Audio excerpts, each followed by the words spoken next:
अब हम गीता का 6वां अध्याय ले रहे हैं, ध्यान योग, जिसको आत्म संयम योग भी कहा जाता है।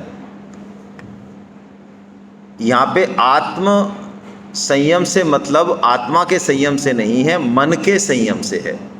आत्मा शब्द का गीता में अलग अलग अर्थ हैं। आत्मा शब्द का मतलब आत्मा तो है ही, आत्मा शब्द का मतलब मन भी है, बुद्धि भी है और शरीर भी है। शरीर के स्थान पे भी आत्मा शब्द आया है। तो मन के ऊपर भगवान ने पूरा एक चैप्टर बोला है। क्यों बोला? क्योंकि मन बहुत महत्वपूर्ण है। अभी आप देखते हैं, हम पूरा जो हमारा जीवन है वो मन के आधार पर चल रहा है। आप कहाँ बैठना चाहते हैं, आप क्या सुनना चाहते हैं, आप क्या खाना चाहते हैं, इसमें सबसे महत्वपूर्ण भूमिका किसकी है? शादी में, संबंध में, है ना, हमारे दैनिक जीवन में सबसे इम्पोर्टेंट क्या है? मन। शास्त्र पीछे रह गया, नीति पीछे रह गई, है ना, मन सबसे पहले आ गया। आपने भागवतम में एक कथा सुनी होगी, राजा उत्तानपाद की। श्रीमद् भागवतम में कथा सुनते हैं ना आप, तो राजा उत्तानपाद की 2 रानियां होती हैं। एक तो होती है सुनीति, बड़ी वाली, और एक होती है सुरुचि। तो राजा उत्तानपाद अपनी बड़ी रानी की ज़्यादा परवाह नहीं करते हैं, पड़ी रहती है इधर उधर कहीं, और सुरुचि को बड़े प्रेम से रखते हैं, उसका बड़ा ध्यान रखते हैं, बड़ा उससे जो है। तो ये उत्तानपाद कौन है? उत्तानपाद हम ही हैं। हमारी सबकी 2 पत्नियां हैं, यहाँ बैठे वालों की भी हैं। एक का तो आपको पता है, दूसरी पूछ लेना आप कमरे में जाके।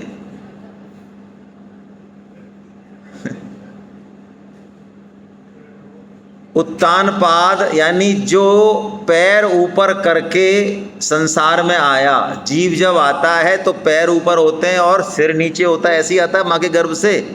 तो उत्तानपाद हम सबकी कहानी है, और हम सबकी 2 बीवियां हैं, 2 पत्नियां हैं सबकी, है ना। एक तो सुनीति, नीति की बात है, शास्त्र की बात है, सब जानते हैं, करना ही चाहिए, झूठ नहीं बोलना चाहिए, निंदा नहीं करनी चाहिए, भजन करना चाहिए, सुबह उठना चाहिए, है ना, संयम होना चाहिए, लाइफ में डिसिप्लिन होना चाहिए। लेकिन हम ज़्यादा उसकी परवाह नहीं करते हैं। एक होती है सुरुचि, जिसमें हमारी रुचि है, जिसका हमारा मन है, हम उसकी ज़्यादा परवाह करते हैं। तो ये मन के बारे में शास्त्रों में कहा गया, मन एव मनुष्यानाम कारणम बंध मोक्षयो, यानी ये मन ही बंधन का कारण है और मन ही मुक्ति का। यदि किसी का मन कथा में लग जाए, भगवान के भजन में लग जाए, तो बोलो उसको क्या दिक्कत है? कोई दिक्कत है क्या?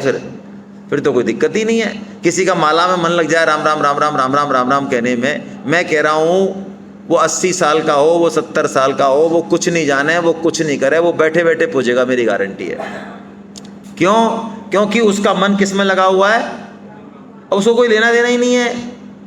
और जिसका मन इधर लगा नहीं, अंदर भगवान में लगा नहीं, तो वो बाहर खोजेगा बस। अब बाहर तुम गए नहीं कि तुम्हारा कुछ न कुछ खटपट खटपट होगी। तो भगवान ने एक पूरा चैप्टर बोला मन को लगाने के लिए, क्योंकि मन की पोजीशन देखें पहले तो हम, मन है क्या? देखिए, इंद्रियां होती हैं, यानी हमारी ज्ञानेंद्रियां या कर्मेंद्रियां। तो इंद्रियों का मालिक है मन। जैसे हमारी आँख है, तो ये आँख उपकरण है बस। आप सोचते हो कि इससे देखने का काम हो जाता है, नहीं। ये कान, ये भी उपकरण है, आप सोचते हो कि इससे सुनने का काम हो जाता है, नहीं। आप कई बार देखते होंगे, आप ऐसे बैठे हैं कोई गहरी सोच में, और किसी ने आपसे कहा कि दूध पियोगे क्या? पत्नी ने कहा दूध बना दूं आपको? अब आपने जवाब नहीं दिया, उन्होंने जामन लगा के दही जमा दिया।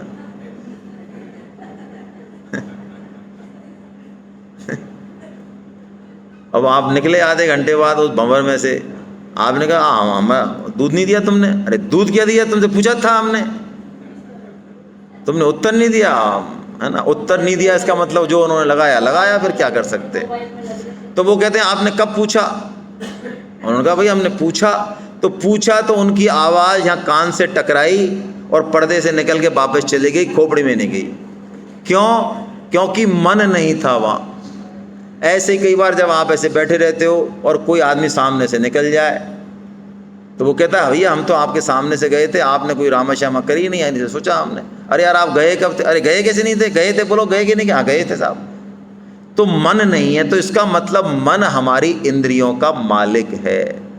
मन हमारी इंद्रियों का, कोई भी इंद्रिय तभी काम करेगी जब मन वहाँ होगा, ठीक है। लेकिन मन का भी मालिक है बुद्धि। मन की मालिक क्या है? मन लग रहा है कि नहीं लग रहा है, चंचल है कि क्या है, शांत है, बेचैन है, ये बुद्धि पता करती है, बुद्धि को पता रहता है। ये मन की भी मालिक बुद्धि है, ठीक है। लेकिन मन इतना बदमाश है कि ये इंद्रियों का तो राजा है, तो ये इंद्रियों से भोग चाहता है। अच्छा अच्छा देखेगा, अच्छा रूप देखना चाहेगा, अच्छा सुनना चाहेगा। तो ये क्या करता है? बुद्धि का है तो गुलाम, लेकिन ये बुद्धि को समझा देता है ना। आपके साथ भी ऐसा होता होगा? अच्छा आपके साथ नहीं होता है, चलो कोई बात नहीं। ये तो बहुत तगड़ी बात हो गई, आपने मन को जीत लिया। वैसे ऐसे प्राणी दुर्लभ हैं, आजकल प्रजाति लुप्त हो गई है, पर चलो आप मिले तो सही। तो हम जो करना चाहते हैं तो बुद्धि मना करती है कि देख भाई तू मत करे ऐसा, ये गलत है ये काम, है ना। पता होते हुए भी वो बुद्धि को भी अपना अनुगामी, और इंद्रियों का तो राजा है ही, तो हम पतन के रास्ते में चले जाते हैं। इसलिए मन को कंट्रोल करना बहुत बहुत जरूरी है, ये बहुत जरूरी है। मन बहुत महत्वपूर्ण है। भक्ति योग का मतलब भी आगे भगवान बताएंगे, हम कल जब शुरुआत करेंगे यहाँ पे। भक्ति मन से होती है, हाँ एक ही बात है, अब उसका नाम दिल दे दो आप। ये थोड़ा फिल्मी नाम है, इसलिए हम नहीं देते हैं इसको।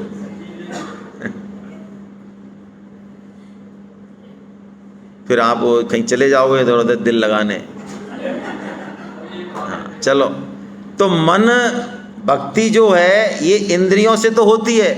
घंटी बजाना, अगरबत्ती जलाना, फलाना करना, पीपल की पूजा करना, ये वो दुनिया भर के अड़ंगा है, ठीक है करो, बढ़िया है, लेकिन ये भक्ति नहीं है।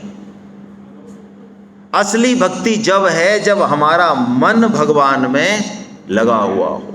क्रिया चाहे कोई सी भी हो बाहर, लेकिन उसके भीतर मन हो, भगवान से प्रीति हो, प्रेम हो, तो भक्ति है। ये कल हम देखेंगे। तो इसलिए मन को साधना बहुत बहुत आवश्यक है। तो भगवान ने ध्यान योग कहा, आत्म संयम योग कहा कि मन को हम कैसे जो है लगाएं। तो इसके लिए भगवान ने सबसे पहले तो आसन बताया कि आसन कैसा होना चाहिए। देखो गीता की विलक्षणता कैसी है कि गीता ने किसी एक आसन का नाम नहीं लिया कि साहब आप पद्मासन में बैठ जाओ या फलाने में बैठ जाओ, ऐसा कुछ नहीं कहा गीता ने। कौन बात कर रहा है भाई? आप बाहर चले जाओ ना, कोई बात करनी हो तो भाई बीच में मत करो यार, हैं? तो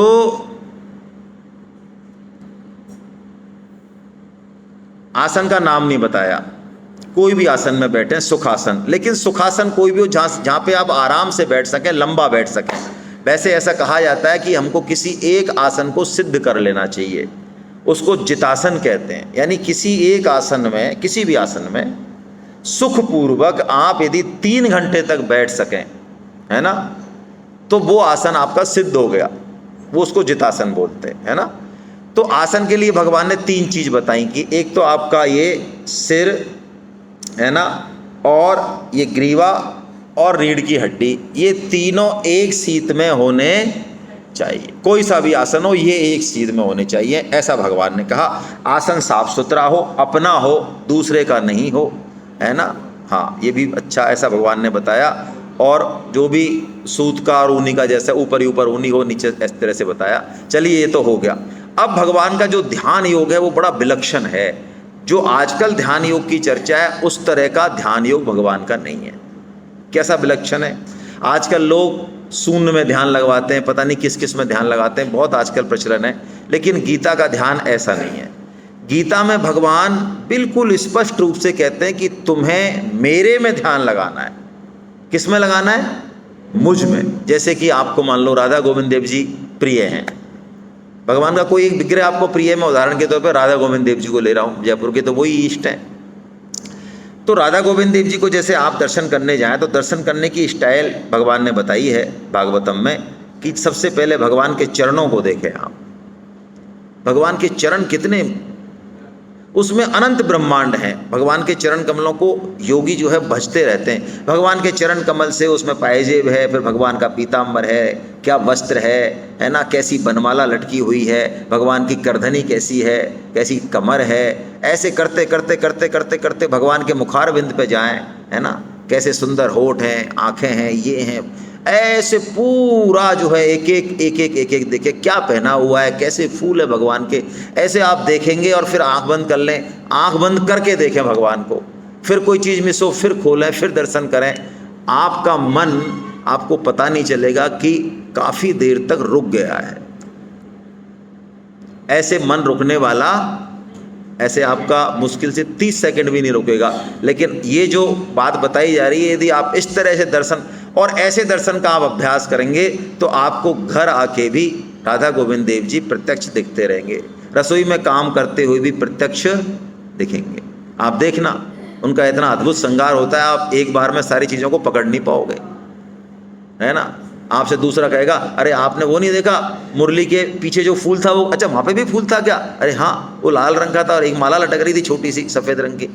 तो ऐसे हमको दर्शन करना है। और मन के लिए, मन जो है ना उसको त्रिकुटी में बंद करना पड़ता है, त्रिभुज में 3 चीज़ें होनी चाहिए तो मन कैद होगा। एक भी चीज़ हटी तो मन वहाँ के कोने से निकल के और भाग जाएगा, इतना बदमाश है मन। क्या त्रिकुटी होनी चाहिए? देखिए, एक तो आप सब लोगों से मेरा निवेदन है, कलयुग में ये बहुत ज़रूरी है, भगवान नाम जप हमको अवश्य करना चाहिए। आप में से कितने लोग हैं जो जप करते हैं, भगवान का भजन करते हैं, माला जपते हैं? बहुत कम लोग हैं, बाकी सबको भी जपना चाहिए भाई।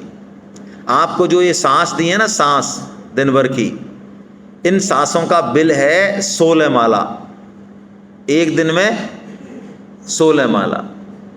हमको सांस लेने का अधिकार जब है जब हम 16 माला कर ले। आज कर लिया तो कल की सांस अलॉट हो जाएंगी, और भगवान ने किसी दिन हिसाब मिला लिया और आपका अकाउंट खाली मिला तो कि सांस बंद कर दें, क्या पता है। अच्छा, पुराना बिल नहीं चुकाना, अब तक जो ले ली वो तो चलो फोकट में, वो छोड़ दो, अब आगे से चालू कर दो।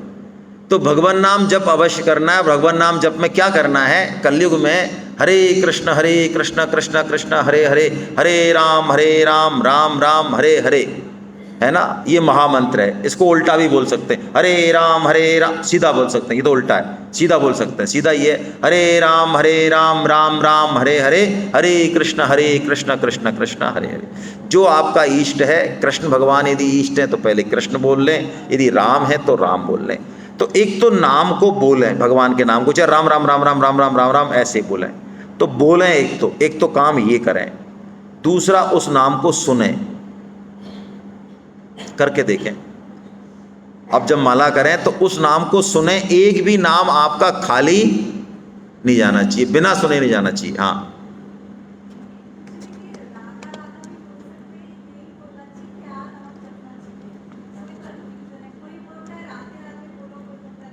सही है, बहुत अच्छा प्रश्न है। देखिए, कलयुग में महामंत्र की संस्तुति की है चैतन्य महाप्रभु ने। क्यों की है? कलयुग में हमारा मन शुद्ध नहीं है, आचार विचार शुद्ध नहीं है, विधि शुद्ध नहीं है, आसन शुद्ध नहीं है, 4 बजे हम नहाते नहीं है, मन शुद्ध नहीं है। तो हरे कृष्णा महामंत्र को कैसे भी कर सकते हो, उसमें कोई विधि नहीं है। बाकी गुरु मंत्र बोलोगे और ऊटपटांग बोलोगे कोई दूसरे नाम, तो उसमें बाकायदा सिस्टम है, उसमें कई बार करेंगे अच्छा हो जाएगा बुरा। इसलिए महामंत्र बोलें। महामंत्र मैंने बता दिया, महामंत्र है यदि आपका कृष्ण इष्ट है तो क्या बोलना है? हरे कृष्ण कृष्ण कृष्ण हरे हरे। मेरी माला देना, मैं बताई दूँ। हरे राम राम राम हरे हरे, हरे कृष्ण कृष्ण कृष्ण हरे हरे, हरे राम राम। ऐसी माला आप सब ले लें। माला को कभी भी, माला हमारी माता है तो उसको वस्त्र पहना के रखें, ऐसे नहीं रखें। कई लोग ऐसे हाथ में लगे घूमते रहते हैं उटपटांग तरीके से, नहीं, माला बीड़ रखें हमेशा। इसमें 2 ओपनिंग हैं, एक तो बड़ी है और एक छोटी है, ये बहुत ज़रूरी है, यही ध्यान होगा। मैं इसलिए आपको इस पर जोर दे रहा हूँ, बाकी तो पढ़ा देंगे थोड़ी देर में। इसमें जो बड़ी है इसमें हाथ डाल दें और छोटी वाली से ये वाली उंगली निकाल दें, फर्स्ट वाली, फर्स्ट फिंगर। इसको माला के टच नहीं कराना है और अंदर से माला पकड़ लें, है ना, और लगा दें इसमें गांठ और चालू हो जाए। आपने ये कोलगेट का सुरक्षा चक्र है भाई, आपने ये कर लिया ना तो दुनिया की कोई ताकत अलाय बलाय आपको टच नहीं कर सकती। ये मैं पक्की बात बता रहा हूँ। आपको किसी से भी समस्या है ना संसार में, परिवार में, सास बहू से है क्या,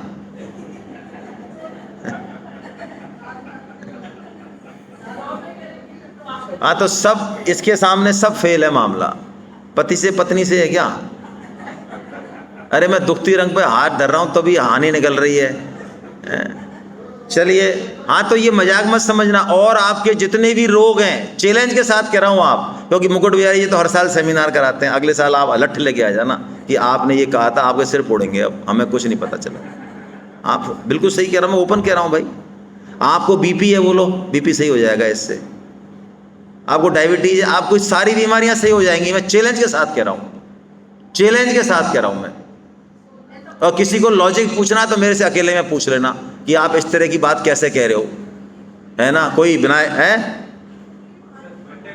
बता देंगे। अब आप माला करने का तरीका देखो, माला को समझो। पहले तो माला में सबसे पहले ये फूंदना होता है, ऊपर ही ऊपर ये फूंदना है ना, ये फूंदना है। इसके नीचे एक मन का है, ये अलग है सबसे।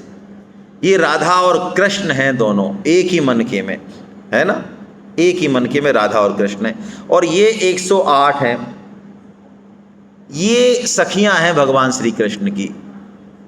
हम भी कौन है, भगवान की सखी हैं। पुरुष मत मान लेना, फंस जाओगे चक्कर में, पिटाई हो जाएगी बहुत बढ़िया। सखी मानो सब अपने आप को, हम भगवान की सेवा के लिए हैं। भगवान कैसे खुश हो उनसे पूछो, बोलो नाच के दिखा दें महाराज, कुलामंडी खा जाए आपको। तो जैसे भगवान कहे कि हाँ नाच, तो नाच के दिखाएं, कुलामंडी खाना कुलामंडी खा जाए। जैसे बंदर कुलाचे भरता है ना, ऐसे हम सब भगवान श्री कृष्ण की प्रसन्नता के लिए काम करें। हंसने की बात नहीं है, ये असली काम हमारा। तो ये 108 मन के हैं, ये भगवान श्री कृष्ण और राधा जी बीच में ये महाराज चल रहा है। तो बस यहाँ पे तो ईष्ट पे अपने ईष्ट का ध्यान कर लें, कृष्ण है, राम है, उनका ध्यान कर लें, अच्छे से प्रणाम कर लें उनको और चालू हो जाए। पहले मन के पे जैसे ही हाथ आए, हरे कृष्ण कृष्ण कृष्ण हरे हरे, हरे राम राम राम हरे हरे, हरे कृष्ण कृष्ण कृष्ण हरे हरे, हरे राम राम राम हरे हरे, हरे कृष्ण, चालू हो जाए। बस सारे योग आ गए इसमें। मैं आपको सच्ची बात कह रहा हूं, जो लोग कर्मठ हैं, कर्मठ, जो कर्म को प्रधानता मान के बैठे हैं, उनसे निवेदन कर रहा हूं, कर्म वरम छोड़ो, ज़्यादा माला ले लो, कर्म हो जाएगा सब। कर्तव्य कर्म कर दो, ज़्यादा कर्म के चक्कर में नहीं पड़ना है, ये माला करो। और आप 1 महीने भी यदि माला करेंगे तो क्या आपके जीवन में, आपके चित्त में परिवर्तन आएगा। आप खुद मेलोडी खाओ, खुद जान जाओ भाई। अब आपको क्या बताएं, बस एक सतर्कता रखनी है। एक तो मैंने बता दी, उंगली बाहर रहेगी, ये टच नहीं होगी, नहीं शॉर्ट सर्किट हो जाएगा, ठीक है, फ्यूज उड़ जाएगा, लाइट चली जाएगी। तो एक तो ये तो बाहर रहेगी। अब ये माला पूरी होते होते मान लो यहाँ आ गई, हरे कृष्ण कृष्ण कृष्ण हरे हरे, हरे राम ऐसे आ गई। तो अब आ जाए तो इसको ऐसे नहीं करना है, नीचे नहीं करना है, राधा और कृष्ण को उलांघना नहीं है। तो क्या करना है, उलांघना नहीं है तो इसको चेंज कर देना है, क्लॉकवाइज या इसको एंटी क्लॉकवाइज, जैसे आपको सूट करे वैसे कर दें और फिर चालू हो जाए। बस ये करना है आपको। तुलसी माला ले लें, तुलसी माला जो है 70-80-100 रुपये से कम नहीं आती है ना, और ये माला भी ले लें। ये जरूर करें भाई। ऐसा मान लें कि जैसे आपको गाड़ी की प्रतीक्षा रहती है, गाड़ी की बुकिंग करा दी, कब गाड़ी आएगी टॉप की, तो ऐसे माला में पैसे खर्च कर दें बढ़िया, 100-150 रुपये ले आएँ इस माला को। इससे 16 माला डेली करनी है। 16 नहीं हो तो 1 करो, 2 करो, 3 करो, 4 करो, 4 तक तो पहुंचो, फिर आगे बढ़ जाएगा। 2 महीने के अंदर अंदर 16 तक पहुंच जाओगे। करीब आपको 2 घंटे लगेंगे 16 माला में। कभी भी करो, 1-2 सुबह जग के कर लो, 3 कभी कर लो, 4 पार्क में घूमते हुए कर लो, छत पे घूमते हुए कर लो, कैसे भी कर लो, है ना, लेकिन करनी है माला अवश्य। तो माला में क्या करना है, माला करते हुए भी मन भागेगा। आप ऐसा मत समझना कि मन भागेगा, नहीं भागेगा। और जिस दिन आप इसको कंट्रोल करोगे, अभी आपका मन कहीं नहीं भाग रहा है, भाग रहा है, कहीं नहीं भाग रहा है। अच्छा, आपको सुबह से अब तक किसी को भी बंदर का ख्याल आया क्या? बंदर का चलो बंदर का आया हो तो ऐसे बंदर का आया क्या जिसके हाथ में केला हो, केला नहीं आया ना, किसी को नहीं आया ना। अब मेरी बात सुनो, अब मैं आपको चैलेंज दे रहा हूँ, 10 मिनट अगले टाइम लगा लेते हैं, आपको ध्यान करना है और उसमें बंदर का ख्याल नहीं लाना है आपको। बंदर का भी लिया हो तो केले वाले बंदर का नहीं लाना है।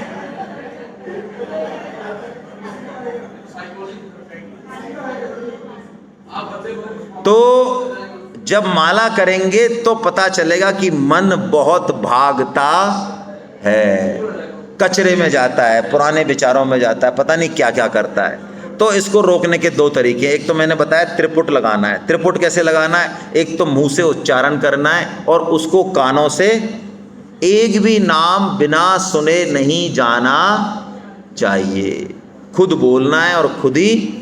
एक तो ये करना है, 2 लग गए एंगल। अब तीसरा एंगल और लगाना है। वो क्या लगाना है? मन से भगवान के किसी रूप का, किसी लीला का स्मरण करो जो आपको अच्छी लगती हो। अलग अलग करो, चाहे जैसे आपको लगता है कि भगवान श्री कृष्ण कैसे जो है मधुर हैं, है ना, माखन चुरा रहे हैं और एक खंभ है वहाँ पे मणियों का, उसमें भगवान का प्रतिबिंब है। तो भगवान माखन खा रहे हैं तो उधर से वो बच्चा ही माखन खा रहा है। तो भगवान श्री कृष्ण कह रहे हैं, अरे ये मैया ने यहाँ भी पहरेदार बैठा दिया, दिखता है ये पट्टा। भगवान श्री कृष्ण जब चोरी करते हैं तो उनको दूसरा बंदा दिखा, तो भगवान ने सोचा ये पहरेदार दिखता है कोई, तो भगवान क्या उसको भी माखन दे रहे हैं, यार तू भी खा ले, ऐसा कर, शिकायत मत करना मैया से। तो वो भी भगवान को देता, अब प्रतिबिंब तो वही करेगा जो करेगा। अब माँ जो है इन चीज़ों को देख रही हैं और बड़ी प्रसन्न हो रही हैं, है ना, कि देखो कितना। और जैसे ही माँ सामने आती हैं तो कन्हैया कहता है, अरे मैया ये जो है ना, ये मेरे को ज़बरदस्ती माखन खिला रहा है, मैं नहीं कर रहा हूँ चोरी, कौन कर रहा है?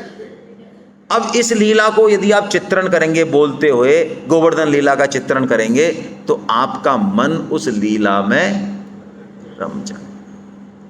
ये त्रिपुट में फंसा के रखे। पहली चीज, एक उपाय और है, स्वामी जी ने बताया है, मन को कह दो, यदि बुरे विचार आते हैं, मन कलकत्ता बंबई जाता है, तो मन को कह दो तेरी जचे जहां जा, हम तो माला करेंगे। तो मन का एक स्वभाव है, क्या स्वभाव है? मन आसानी से कहीं लगता नहीं, और एक बार लग जाए तो फिर हटाने से हटता नहीं। तो अब तक हमने अपना मन किसको दे रखा है भाई? बोलो। खीर को दे रखा होगा, पुआ को दे रखा होगा, पत्नी को दे रखा होगा, पति को, गाड़ी को, सोने को, घर को, इनको ही दे रखा है या भगवान को दे रखा है? हाँ देखो,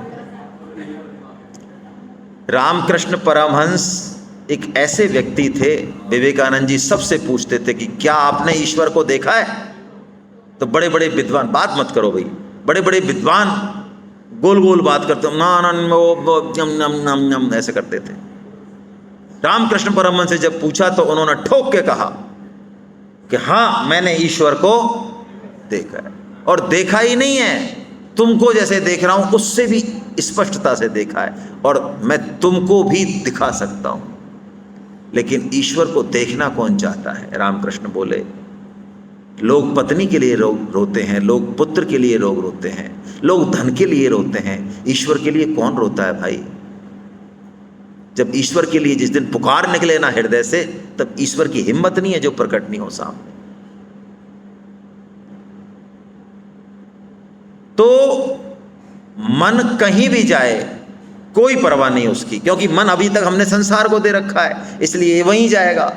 अब तक हमने जोड़ा नहीं, तो अब इसको भगवान से जोड़ रहे हैं, तो इसकी आदत कहाँ की है? उन्हीं भोगों की है, उन्हीं विषयों की है, उन्हीं खान पान की है, उसी कचरे की है, वहीं जाके लगता है ये। लेकिन हमको परवाह नहीं करनी, हमको कहने तू जचे जहाँ जा, हमको भगवान का नाम लेना है। आपने यदि दृढ़ता कर ली और लगातार नाम लेते रहे, तो एक दिन ये लौट के आपके पास आ जाएगा, क्योंकि मन हमारा गुलाम है, हमारा मालिक। किनको लगता है ऐसा ये जो मैं कह रहा हूं सही है? देखो भाई, मन हमारा गुलाम ही है, मालिक नहीं है वास्तव में, क्योंकि हम जहां मन को लगाना चाहते हैं ना वास्तव में, वहां हम मन को लगा लेते हैं। लगा लेते हैं कि नहीं लगा लेते हैं? बोलो, कहीं उद्यम करता है क्या मन? ये बिल्कुल नहीं करता। व्हाट्सएप में आराम से लग जाता है, 1-2 घंटे तक लग जाता है, 2 घंटे तक। आप में से किसी को समस्या है, दिल्ली वालों को, गुड़गांव वालों को, कि साहब हम 5 मिनट भी व्हाट्सअप नहीं देख पाते हैं, ये हमारा मन इधर भग जाता है कभी कभी। ये हम देखना चाहते हैं, मैसेज पढ़ना चाहते हैं व्हाट्सअप के, लेकिन ये लगता ही नहीं है किसी को समस्या? है कोई महावीर ऐसा? कोई महावीर नहीं है। अच्छा, जो व्हाट्सएप में उधम नहीं करता, जो माला में उधम करता है, ये 2 मन है कि एक ही मन है? मन तो वही है। तो वहां तो उधम नहीं करता और यहां उधम करता है। इसका मतलब ये बदमाशी मन की नहीं है, बदमाशी किसकी है? हमारी है। और एक उदाहरण देता हूं, वो पुरुषों के लिए।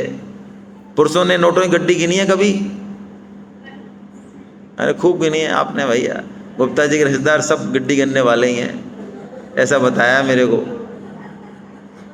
तो गिड्डी गिनते गिनते गिनते गिनते आप 3-4 बार रुकते होंगे, चाय पीते होंगे, फिर थोड़ा टहल के आते होंगे, यार ये 100 कैसे करें, मन ही नहीं लग रहा है। 17 गिन लिया, अब जाके 30 गिन ली। ऐसे गिनते हो या ऐसे करते हो? 77, 78, 79, 80, 81, 82, 83। और फिर कोई पूछती है पत्नी चाय पियोगे? 82, 83, 84, 85, 86, 87, 88। और अगला आदमी आ रहा है उधर से, भाई साहब 98, 97, 99, 100। रुक जा अभी तो, रुक बोलो आप। यानी इतने ऊधम हो रहे हैं, लेकिन 100 तक का आंकड़ा लगा के ही माना भाई। देखो आप हैं। और यहाँ माला कहते हैं, भाई साहब माला करना तो चाहते हैं, मन नहीं लगता भाई साहब हमारा। तुम्हारी कसम गीता हम बहुत पढ़ना चाहते हैं, हम बहुत अच्छे आदमी, हमारी दादी जी बहुत गीता पढ़ती थी भाई साहब, हमारे दादाजी बहुत भले भले आदमी थे। अरे तू छोड़ दादा दादी, तू क्या बीमारी है, तू तेरी बता ना। भाई साहब हमारा तो मन ही नहीं लगता है। अब बताओ, ये इससे बड़ा झूठ कोई और हो सकता है?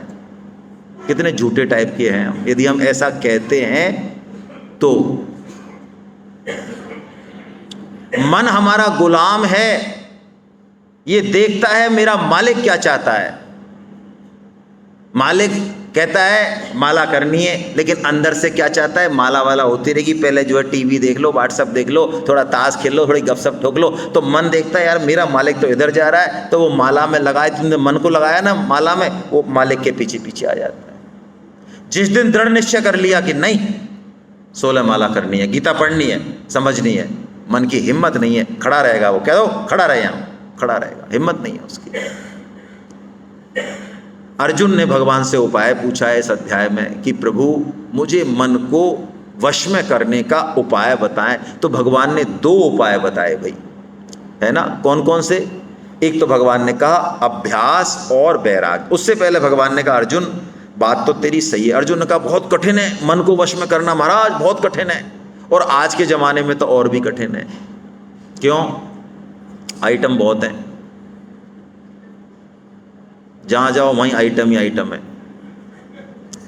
कोई पिक्चर है, कोई खेल है, कोई सोशल मीडिया है, और बाहर जाओ पार्क में चले जाओ तो वहाँ दिमाग खराब करने के लिए जिधर जाओ उधर ही कहते गाड़ी गड्ढे में गई पड़ी है एकदम। सबसे बढ़िया है जो साधक है, सिंसियर है, वो घर में बैठ के राम राम करे आराम से। पहले इतना विचलन नहीं था मन को, इतनी स्वतंत्रता नहीं थी। बोलो थी क्या? हाँ, स्मार्टफोन नहीं थे, स्मार्ट लोग थे लेकिन स्मार्टफोन नहीं थे। अब स्मार्टफोन आ गए और पोंगा पंडित आ गए सब, तो बहुत खतरा है भाई। तो भगवान ने भी यश किया अर्जुन को कि हाँ यार बात तो तेरी सही है, मन को कंट्रोल करना है तो बहुत मुश्किल भाई, लेकिन अर्जुन किया जा सकता है। 2 उपाय हैं। 2 उपाय क्या है? भगवान ने कहा अभ्यास और वैराग्य। अभ्यास क्या है? अभ्यास ये है भाई, मैंने अभ्यास में इतना समय बताया, ये अभ्यास है। असली अभ्यास ये है। स्वामी जी ने तो कलयुग का, कलयुग केवल नाम आधारा, सुमिर सुमिर नर उतरहि पारा, नाम प्रसाद शंभु अविनाशी, साज अमंगल मंगल राशि। यानी नाम के प्रताप से जितने भी संत महात्मा हैं सब नाम का प्रताप है। इवन यहाँ तक कह दिया तुलसीदास जी ने तो कि भगवान की भी हिम्मत नहीं है कि वो अपने नाम की पूरी पूरी महिमा गा सकें। बोलो, कहाँ कहों लगी नाम बड़ाई, राम न सके ही नाम गुण गाई, ऐसा कह दिया। और एक चौपाई तो ऐसी बोली बहुत स्पष्ट तुलसीदास जी ने कि हमको नाम का सहारा ले लेना चाहिए, इससे हम सारी विपदाओं से बच जाएंगे। मन में कोई उथल पुथल है, बहुत सारे तनाव हैं, रिश्तों में कुछ भी है, सबसे बच जाओगे आप, बिल्कुल पक्की बात मान लो। आपके जीवन में एक अलग तरह का रस आएगा, आपका चित्त, आपका हृदय शुद्ध हो जाएगा। आप करके देखो, ये सारे बड़े से बड़े ध्यान, योग, कर्म, भक्ति, सबका बाप है ये, मैं ऐसे नहीं बोल रहा हूं। चहु जुग चहु श्रुति नाम प्रभाव, कलि विशेष नहीं आन उपाव। कली में कोई दूसरा उपाय है ही नहीं, इतना स्पष्ट कह दिया। हरेर नाम हरेर नाम हरेर नाम केवलम, कलौ नास्त्यैव नास्त्यैव नास्त्यैव गतिरन्यथा, नारद जी ने कहा है। कलयुग में केवल नाम है, नास्त्यैव नास्त्यैव नास्त्यैव 3 बार कहा। इसका मतलब ना तो कर्म योग है, ना ज्ञान योग है, ना भक्ति योग है। और यदि नाम में रुचि हुई तो तीनों योग सज जाएंगे, बिना नाम के कुछ नहीं है। तो ये अभ्यास हो गया भाई। दूसरा क्या है? वैराग्य है ना। ये दोनों एक दूसरे को पुष्ट करते हैं। यदि आपका वैराग्य अच्छा होगा तो अभ्यास अच्छा होगा।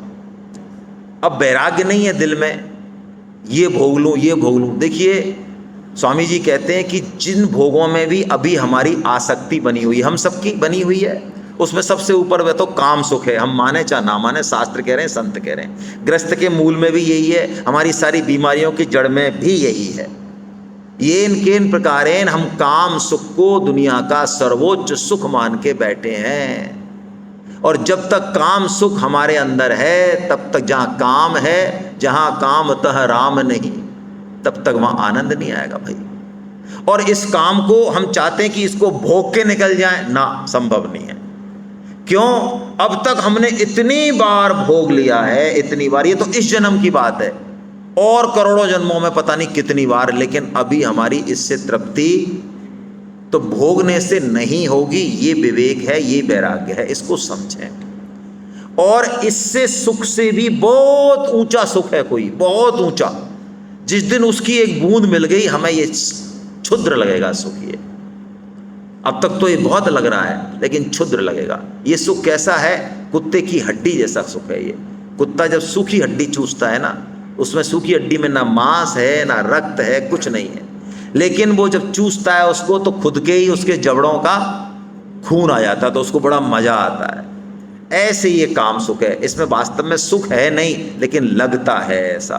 तो इस काम सुख को हम, इस मन को कंट्रोल कर लें, क्योंकि मन ही चाहता है ध्यान से, वैराग्य से और अभ्यास से इसको कंट्रोल हम कर लें। देखिए वैराग्य कैसा होता है।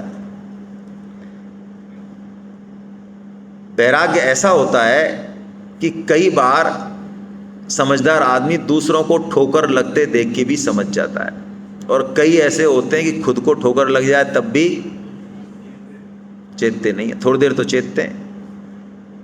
मरघटिया वैराग्य बोला है इसको शास्त्रों ने। मरघटिया वैराग्य का मतलब तो सब समझते हैं। जब हम मरघट में जाते हैं, शमशान में जाते हैं, और वहां पे हैं, वहां पे भी नहीं होता, बाउंड्री में भी नहीं होता है। वहां तो माँ मोदी की बात होती है आराम से बैठ के। शमशान में यदि कोई दूर का मरा है तो शमशान से बढ़िया जगह नहीं मिलती लोगों को। वहाँ पे बढ़िया 2 घंटे बैठे, कोई डिस्टरबेंस नहीं है, लोग मिल गए आराम से। वहाँ कभी मोदी की टांग खिंचाई हो रही है, कभी क्या हो रहा है, कभी प्लॉट के भाव हो रहे हैं, बढ़िया काम हो रहा है वहाँ पे। हाँ, कोई अपना मरा है बिल्कुल, जहाँ चोट पहुँचती है भयंकर, तो वैराग्य होगा, है ना। उस समय गीता मुख से निकलती है, पूरी गीता निकल जाती है, चाहे पढ़ी नहीं हो तो भी निकल जाती है। लेकिन वो मरघटिया वैराग्य है, समय के साथ वो चला जाता है। तो असली वाला वैराग्य, एक रज्जब जी एक संत हुए हैं, कहाँ के? जयपुर के हुए, सांगानेर के। तो रज्जब जी के गुरु थे दादू दयाल जी। तो रज्जब जी उनके पास जाते थे। बाद में एक बार क्या हुआ कि रज्जब जी की शादी तय हो गई, तो वो घोड़े पे बैठे थे और उन्होंने वो मोर बांध रखी थी, फूलों की मोर बांधते थे ना पहले, फूल लटकते थे, जो चेहरा नहीं दिखता था दूल्हे का, सेहरा। हाँ, तो रज्जब जी घोड़े पे बैठे हुए थे, फूलों का वो सहरा लगा हुआ था कि इतने में सामने से गुरुदेव आए उधर से। तो गुरुदेव ने देखा, अरे ये तो सत्संग करता था मेरे यहाँ, ये क्या किसने? तो गुरुदेव ने बोला कुछ नहीं, बस एक दोहा बोला कि रज्जब ते गज्जब कर्यो और सिर पर बांधी मोर, और आया था हरि भजन को और कीन नरक में ठोर। बस ऐसे कह के और गुरु जी निकल लिए। अब आप देखिए रज्जब जी कैसे रहे होंगे कि गुरु जी की एक शब्द से उनके अंदर वैराग्य प्रकट हो गया। उन्होंने कहा, ओहो, ये मैं किस रास्ते पे जा रहा था, मैं इस पछड़े में क्यों फंसूंगा? हैं? कैसे भाई आगे?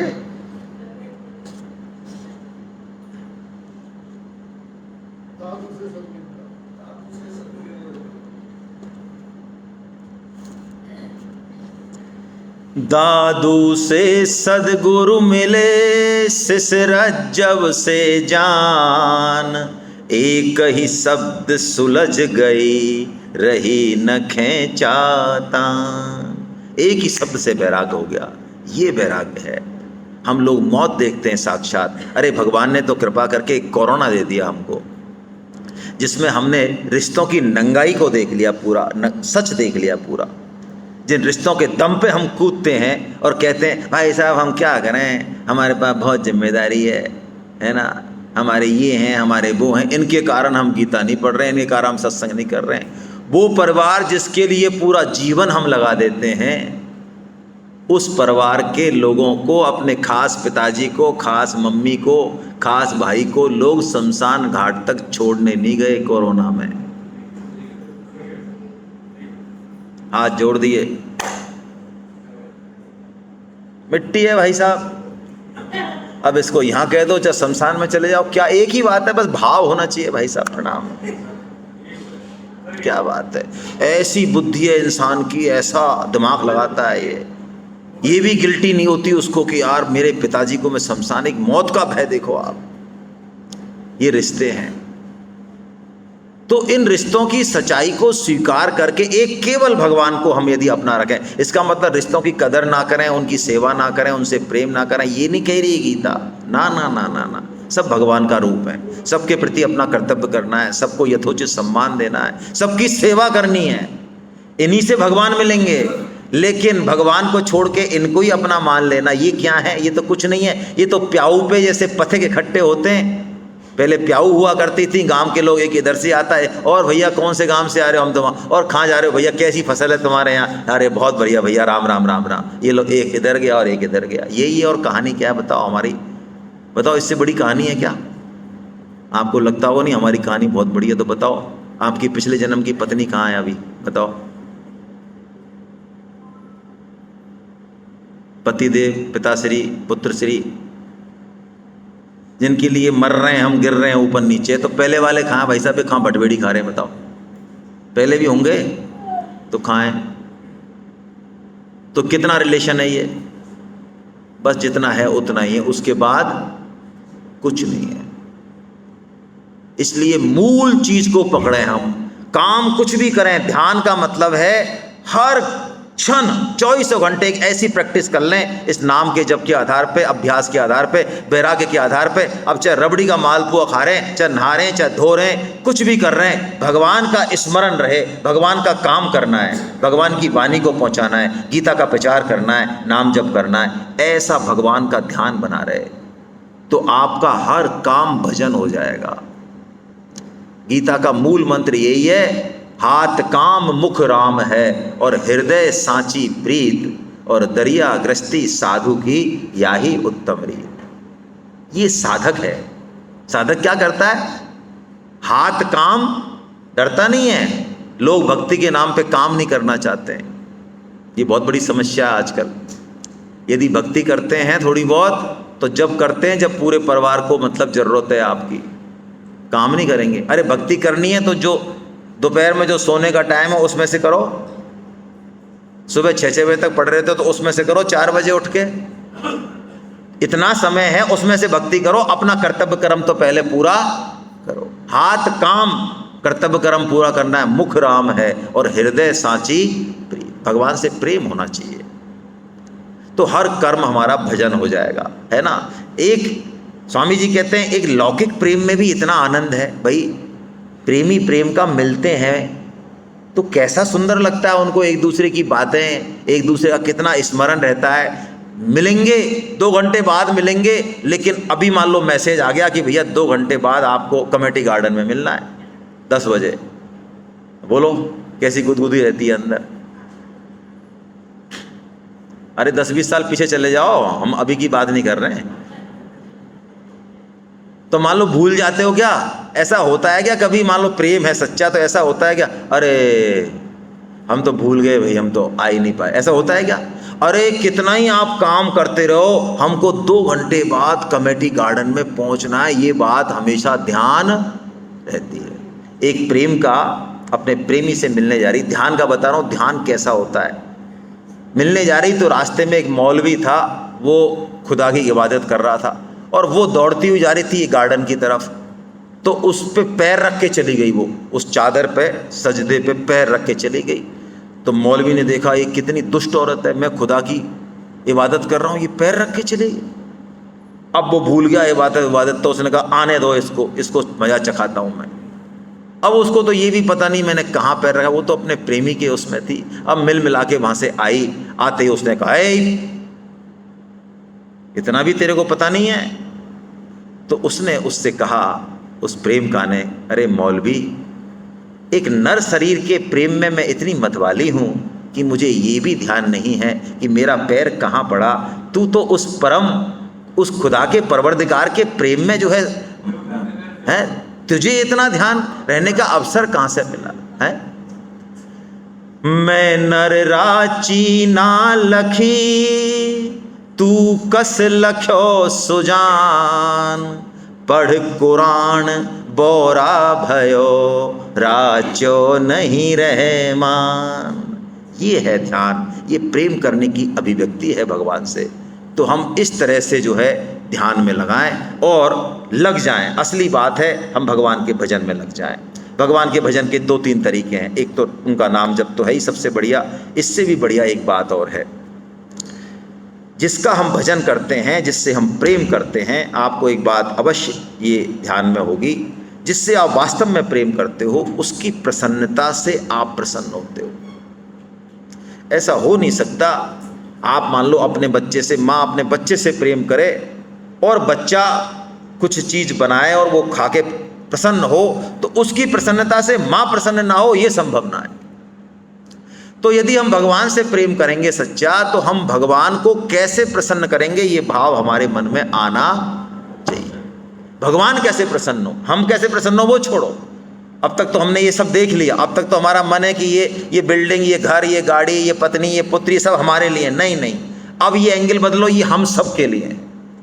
हम अपनी कर्म योगी सबसे पहले अपने घर में सेवा चालू करता है। कर्म योगी को अपनी पत्नी की सेवा करने में भी कोई दिक्कत नहीं आएगी। कर्म योगी यदि पत्नी है उसको भी कोई दिक्कत नहीं आएगी किसी की भी सेवा करने में। तो भगवान की सेवा हम कैसे करें, तो भगवान ने खुद अपने मुंह से बताया, गीता के बिल्कुल अंत में बताया। आपको किसी को यदि प्रसन्न करना है तो बेहतर यही है कि आप कोई अल्टप्पू तरीके से प्रसन्न करें, इसके बजाय उसी से पूछ लें कि भाई साहब आप कैसे प्रसन्न होते हो। यही ठीक है ना? आपका नाम क्या है? तो मनोज खंडेलवाल जी को हमको प्रसन्न करना है तो हमको मनोज जी से पूछ लेना चाहिए कि मनोज जी आप कैसे प्रसन्न होते। तो मनोज जी कहते हैं देखो आप है ना एक कोल्ड कॉफ़ी हमें बना दोगे बढ़िया सी, तो हमें बड़ा अच्छा लगता है।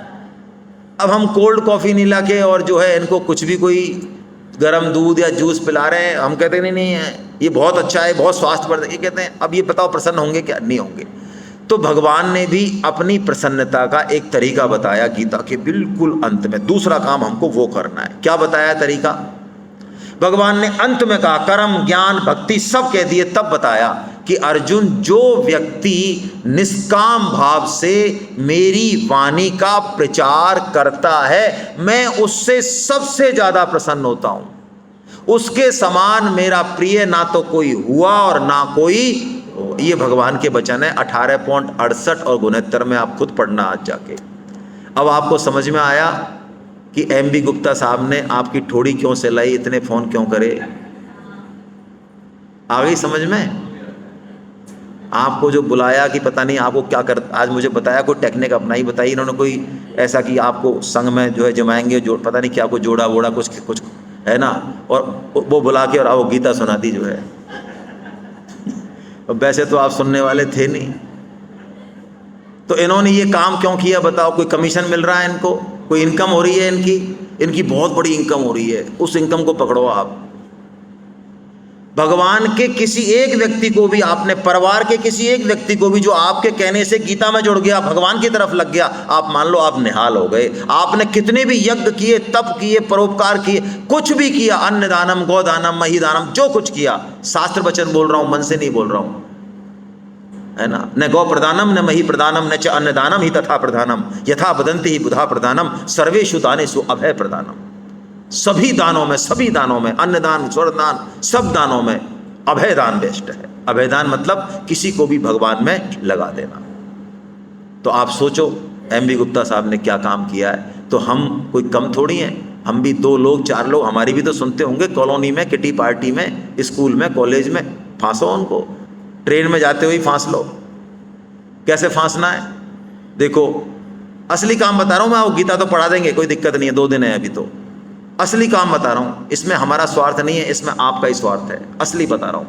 पहली तो माला, दूसरा भगवान की बात का प्रचार। जब भी मौका मिले भगवान की बात का प्रचार कर दें। ये देखिए मैंने अब बोल दूंगा मैं, यदुवेंद्र माथुर साहब जो बैठे थे ना, बहुत सीनियर IAS हैं, बहुत सीनियर, सेंट्रल गवर्नमेंट तक गए हैं ये। 32 साल पहले जो आदमी कलेक्टर रहा हो, कितना सीनियर होगा सोचो आप। मैं इनके पीठ पीछे कह रहा हूं, सामने तो मैं नहीं कह पाता।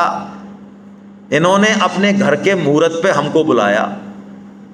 क्यों बुलाया? इनके एक से एक IAS, IPS, IG, chief of the army staff, कई एक से एक अफसर थे। आप सोचो इनके बीच में हमको क्यों बुलाएंगे? हमको क्यों बुलाया? हमको इसलिए बुलाया गीता की किताब लेके।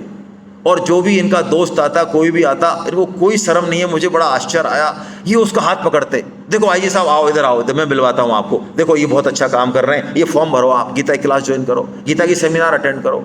अब वो करे नहीं करे, हंसे मत हंसे, हमने अपना काम करना है बस। ये काम जिस दिन आपने कर लिया, आप मान लो आप किला जीत गए, किला जीत गए। गीता के अर्थ भी आपको मिल जाएंगे, गीता आपके हृदय में प्रकट हो जाएगी, पक्की बात मान लो आप। जिस दिन आपके खोपड़ी में ये बैठ गया कि मुझे भगवान का काम करना है, ट्रेन में जा रहा हूँ तो, बस में जा रहा हूँ तो, कहीं भी जा रहा हूँ, कोई भी मिला उसको गीता की बातों की तरफ जोड़ें, प्रयास करें, फ़ोन करें, ठोड़ी से लाएं, है ना, बस हो गया काम। ये 2 काम करेंगे तो मन वन कुछ नहीं है, नाम जप करना है और गीता का प्रचार करना है ना। ऐसा कह के अब अर्जुन ने एक प्रश्न पूछा अंतिम इस अध्याय में, अध्याय सार में ले रहा हूँ, कि महाराज आपके कहने से चलो हम चालू कर दें ये काम करना, नाम जप करना, ध्यान लगाना, और आपके कहने से हमने संसार के भोग छोड़ दिए और इधर हमारी पार पड़ी नहीं, हम पहुंचे नहीं, तो हम कहीं बीच में लटक तो, भाई मन तो हमारा रबड़ी के मालपुओं में और खीर में ही है, लेकिन चलो आप कह रहे हो तो छोड़ देते हैं, लेकिन ये भी छोड़ दें और इधर हमको कुछ दुविधा में दोनों गए, माया मिली ना, तो महाराज हमारा क्या होगा बताओ आप। ऐसा प्रश्न है अर्जुन का। कैसा प्रश्न है? बढ़िया प्रश्न है ना, हमारे मन में भी उठता तो होगा। हाँ, 2 नावों में पैर रखना चाहते हैं हम सोचते हैं इधर के लड्डू भी मिलते रहें और इधर का भी पकड़ लें, है ना। तो भगवान ने एक बहुत प्यारी बात कही है यहाँ पे, कितनी प्यारी बात है। पार्थ नैवेह नामोत्तरय विनाशस्तस्य न विद्यते नहीं कल्याण कृत कश्चितम दुर्गतिम तात गच्छति। भगवान कहते हैं अर्जुन, जो मेरे रास्ते पे एक कदम भी बढ़ेगा, एक नाम भी किसी ने ले लिया, उसकी कभी भी दुर्गति नहीं होगी। क्या बात है। आपने गीता आज सुन ली, जैसी भी सुनी, जैसे भी भाव से सुनी, लेकिन मैं आपको दावे के साथ कह रहा हूँ, ये जो गीता के शब्द हैं ये दिव्य हैं, ये आपको अब चैन से बैठने नहीं देंगे। आप जाएंगे संसार में लग जाएंगे, मैं मानता हूँ, लेकिन ये आपको वापस ले आएंगे, चाहे 1 साल बाद लाए, 6 महीने में लाए, जब अब आप बच नहीं सकते, भगवान का वचन है। और दुर्गति तो हमारी हो ही नहीं सकती, ऐसा भगवान वचन देते हैं कि उसका जन्म हो जाएगा अगला, लेकिन उसके बाद वो पार हो जाएगा। इसलिए भगवान ने अंत में कहा अर्जुन तू निष्काम भाव से लग जा, है ना, कोई संशय मत कर। केशव केशव कू किए मत कूकिए असार। रात दिवस के कूकते, कब हूँ तो सुने हूँ पुकार। राम राम रटते रहो, जब लगी घट में प्राण। कब हूँ तो दीन दयाल के, भनक पड़ेगी कान। बस लगे रहें, विश्वास करें, भगवान सुनते हैं। आपने कहानी सुनी होगी, बस मैं इससे एंड करता हूँ आज के सेशन का। कि नारद जी एक बार भगवान से मिलने जा रहे हैं, तो रास्ते में दो ध्यानी बैठे थे। तो एक ध्यानी तो बैठा था छौने के पेड़ के नीचे। छौने का पत्ता बड़ा होता है ना, मुश्किल से कोई 10-20 पत्ते होते होंगे इस पेड़ में। एक बैठा था इमली के पेड़ के नीचे। इमली के पेड़ में कितने पत्ते होते हैं? लाखों होते हैं। तो उन दोनों ध्यानियों ने कहा नारद जी से, महाराज कहाँ जा रहे हो? उन्होंने कहा हम जरा भगवान के पास जा रहे हैं, है ना, हाल चाल पूछने। तो उन्होंने कहा महाराज हमारी भी जरा रिपोर्ट पूछ के आना, हम इतने दिन से जो है माला फेर रहे हैं, है ना, तो हमें कोई भगवान के दर्शन वैसे होंगे कि नहीं होंगे यार? आपकी तो डायरेक्ट है, आप जरा पूछ के आना हॉटलाइन पे। नारद जी क्या पूछेंगे? तो नारद जी पूछ के आए, वापस आए तो पहले वो छौने वाले पेड़ के पास गए। तो छौने वाले ने, मुनि ने कहा, ध्यानी ने, महाराज पूछ के आएगा। यहाँ पूछा है भाई साहब। क्या जवाब दिया भगवान ने? कि आपके पेड़ पे जितने पत्ते, उतने जन्म के बाद आपको दर्शन हो जाएंगे। और उन्होंने कहा ले यार, ये क्या है? इतने जन्म कौन लेगा यार? हट।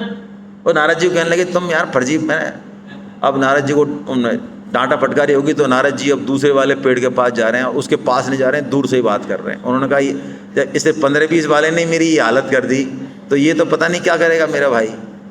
तो नारद जी से पूछा उन्होंने, अच्छा आइए आइए आइए आइए दर्शन। हाँ आपने पूछा कि पूछा क्या बताया भगवान ने? और उन्होंने कहा होंगे दर्शन, होंगे लेकिन जितने पेड़ में पत्ते हैं उतने। अब वो तो नाचने लग गया, उसने सुना ही नहीं पेड़ के पत्ते। तो उसने जैसे ही नारद जी ने कहा दर्शन होंगे, ओहो, उसको तो उसने कहा मेरा विश्वास तो था, लेकिन आज ये प्रूफ हो गया है कि मैं जो भजन करता हूँ, भगवान का नाम लेता हूँ, वो भगवान सुनते हैं। अब तक तो मेरे कन्फ्यूजन था कि सुनते कि नहीं सुनते। आपने कहा कि दर्शन होंगे तो इसका मतलब सुनते हैं। ऐसे वो नाच रहा था तो भगवान प्रकट हो गए एकदम।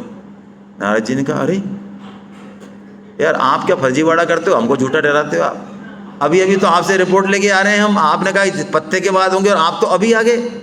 भगवान ने कहा यार इसके लिखा तो यही था कि जितने पत्ते हैं उतने, लेकिन अब इसकी श्रद्धा इतनी है, इसकी विश्वास इतना है कि मुझे आना पड़ा भैया तुरंत। तो बस हम ऐसा विश्वास लेके और भगवान के काम में लगे रहें। हरे कृष्णा।